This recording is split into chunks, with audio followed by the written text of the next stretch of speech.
आता उघडल दार बघ अवघ्या जगाच, तूच हात धर घेऊन जा तुझ्या गाभाऱ्यात, तूच हात धर घेऊन जा तुझ्या गाभाऱ्यात.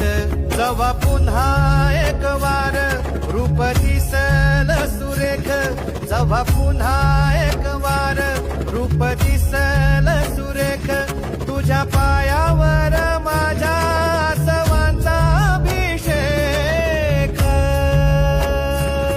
मायले कराची नाळ कधी तुटायाची नाही, उभ्या जन्मात विठ्ठला वारी चुकायाची नाही.